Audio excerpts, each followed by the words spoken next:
Hello friends, welcome to my YouTube channel. अगर आप नए हैं तो लाइक कर दें, शेयर कर दें, सब्सक्राइब कर दें। हमने पिछले वीडियो में exercise 1.1 chapter number 1 class 10 mathematics पूरी की। अब हम बढ़ते हैं दूसरे टॉपिक की तरफ, जिसका नाम है फंडामेंटल थ्योरम ऑफ अर्थमेटिक। ठीक, फंडामेंटल थ्योरम ऑफ अर्थमेटिक देखते हैं ये क्या है। फंडामेंटल थ्योरम ऑफ अर्थमेटिक को पढ़ने से पहले हम जान लेते हैं कि प्राइम नंबर्स क्या होते हैं और कंपोजिट नंबर्स क्या होते हैं। देखें, prime numbers a number that is divisible only by itself and one. वो नंबर जिसके सिर्फ दो ही फैक्टर होते हैं, एक तो वो खुद और एक होता है वन। जैसे 2, 3, 5, 7, 11 एट्सेट्रा।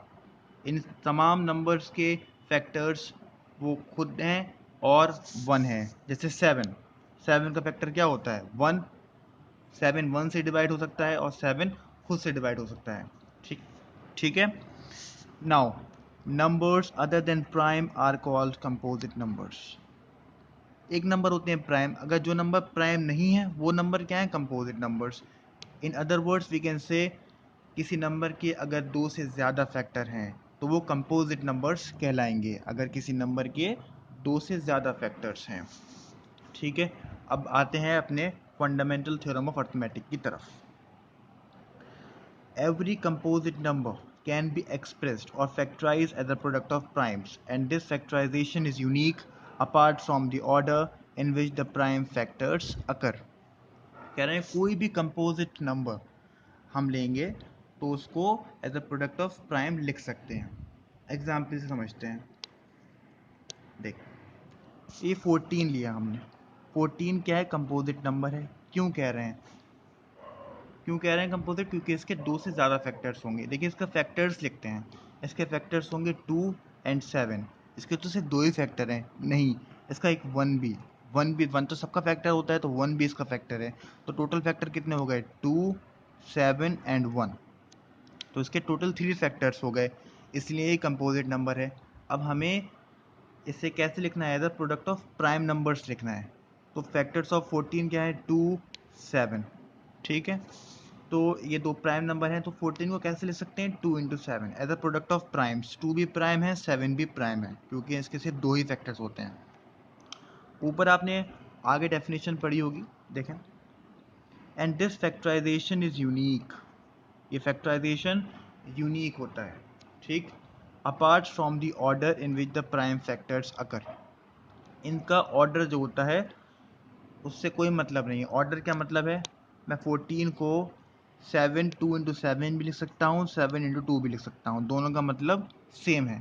लेकिन इसे ज़्यादातर असेंडिंग ऑर्डर में लिखते हैं। असेंडिंग यानी कि छोटे से बड़ा। तो पहले आप 2 को लिखें, फिर 7 को लिखें। ठीक है, इसको यूनिकनेस बोलते हैं कहीं ना कहीं। असेंडिंग जब हम अरेंज करते हैं प्राइम नंबर्स को इन असेंडिंग, तो वो काफ़ी एक हद तक यूनिकनेस दे देता है हम अपने फैक्ट उस पर्टिकुलर नंबर के फैक्टर्स की। चलिए बढ़ते हैं दूसरे पेज की तरफ।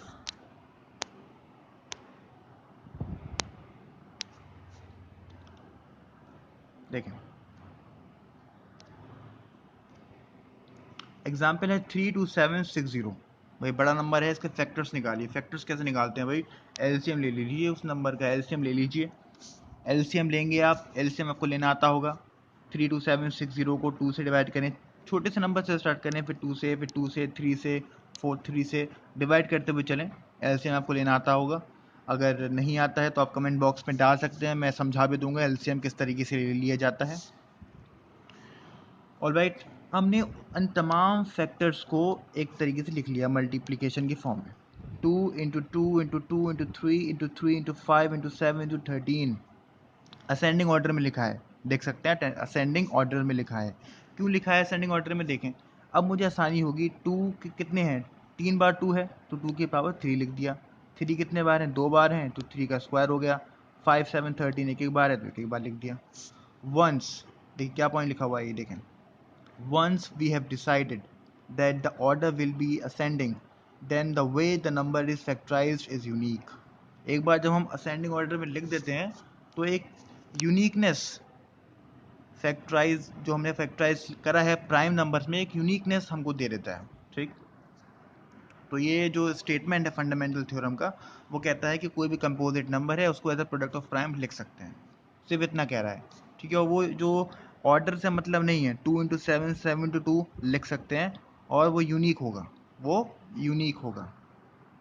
ओके, अब भाई एक इम्पॉर्टेंट फॉर्मूला मान लें, एक फॉर्मूला देखें क्या है कि दो पॉजिटिव नंबर है ए और बी, अगर मैं इन दो नंबर का HCF ले लूँ, फिर निकाल लूँ इन दोनों का नंबर का LCM, और HCF इंटू LCM करूँ, तो वो बराबर आएगा उन दो नंबर जो लिए हैं पॉजिटिव इंटीजर, उन दोनों के प्रोडक्ट के बराबर आएगा। HCF of A into B into LCM of A into B is equal to A into B, ठीक है। ये फॉर्मूला जो है एक्सरसाइज 1.2 में यूज़ होगा, क्वेश्चंस करते वक्त हम इसका यूज़ करेंगे, और अगर आपने HCF LCM निकाला है तो वेरीफाई करने के भी ये काम आता है। एक्सरसाइज 1.2 क्वेश्चन नंबर 1, मैं इस क्वेश्चन के सारे पार्ट नहीं करा रहा हूँ, एक या दो पार्ट कराऊंगा, बाकी आप खुद से ट्राई करें। नहीं आता है, कोई टफ पार्ट आ जाता है तो मैं कराऊंगा, जो टफ पार्ट होगा वो मैं कराऊंगा, इजी पार्ट मैं आपके लिए छोड़ दे रहा हूँ। अगर आपसे नहीं हो रहा है तो आप मुझे कमेंट बॉक्स में लिख दें। क्वेश्चन नंबर 1 पढ़ें। Express each number as a product of its prime factors. 140 है भाई, 140 को हमें एक्सप्रेस करना है as a product of prime, तो उसका एलसीएम ले लीजिए। एलसीएम में जब आप लेंगे तो आप देखेंगे भाई 2257, ये सारे प्राइम नंबर ही आ रहे हैं, तो आप लिख दीजिए 2257, प्रोडक्ट एज अ प्रोडक्ट लिख लीजिए। 2 दो मरतबा है, 2 का स्क्वायर लिख दीजिए, फिर 5 लिख दीजिए, फिर 7 लिख दीजिए, as a product of prime करना है, ठीक है, as a product of prime लिखना है आपको, तो इतना आपका आंसर हो जाएगा। सिमिलरली 5005 का एलसीएम ले लीजिए। एलसीएम लेना आता है आपसे, मैं उम्मीद कर रहा हूँ एलसीएम लेना आता होगा, मैं नहीं समझा रहा हूँ एलसीएम कैसे लेते हैं, एक बार अगर आप चाहें तो मैं रिपीट कर दूँ। अगर आपको समझ में नहीं आ रहा है एलसीएम कैसे लेते हैं तो प्लीज़ कमेंट में लिख दीजिए। 5005 को कैसे लिखेंगे, 5 × 7 × 11 × 13, ठीक। बस कोई नंबर रिपीट नहीं हो रहा है तो स्क्वायर की फॉर्म नहीं आएगी, ठीक, सब अलग अलग नंबर हैं, तो as a product of prime लिखना है, ठीक है। मल्टीप्लाई करके आंसर मत लिखिएगा, सिर्फ यहीं तक ही छोड़िएगा। होमवर्क देख लीजिए, होमवर्क क्या है, 156 का फैक्टराइज करके मुझे बताइए 38257429, ये सवाल एनसीईआरटी के हैं, सारे सवाल याद रखें।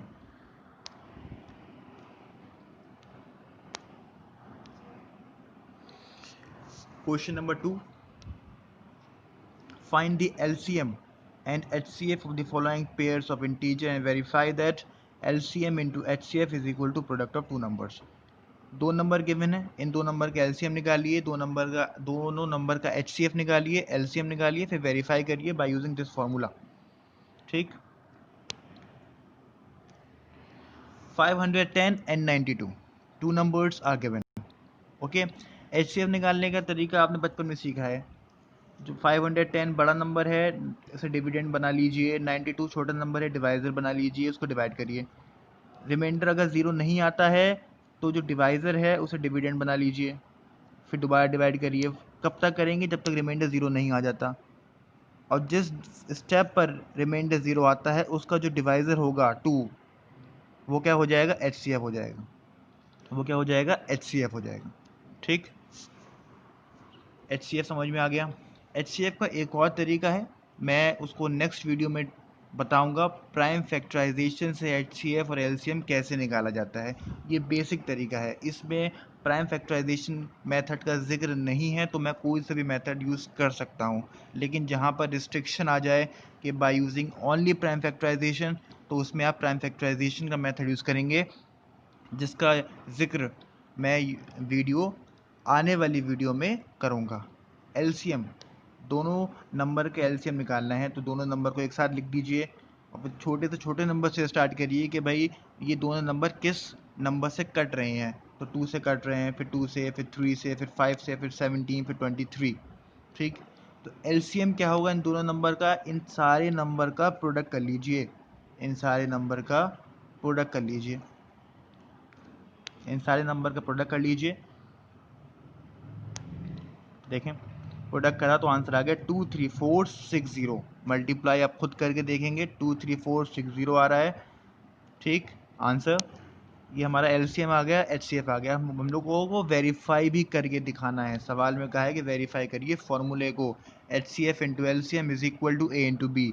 HCF of 510 into LCM of 510 and 92। इन दोनों नंबर का मैं पहले प्रोडक्ट ले लूँ तो प्रोडक्ट क्या होगा, एचसीएफ कितना आया था, 2 आया था। एलसीएम कितना आया था, 23460 आया था। दोनों का प्रोडक्ट करा तो 46920 आ गया। अब मैंने जो दो प्रोडक्ट हैं, राइट हैंड साइड पे क्या था, ए इंटू बी, तो राइट हैंड साइड पे ए इंटू बी यानी कि 510 इंटू 92, इन दोनों का प्रोडक्ट करा तो 46920 आ गया। यानी कि लेफ्ट हैंड साइड और राइट हैंड साइड बराबर आ गई, यानी कि फॉर्मूला वेरीफाई हो गया that LCM into HCF is equal to A into B.